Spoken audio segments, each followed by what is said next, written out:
Scan now. Meet Sovi, your new AI study buddy.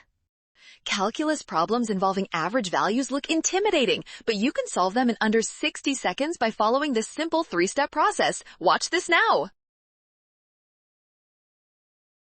The average value of a function on an interval is defined as 1 over the length of the interval times the definite integral of the function over that same interval.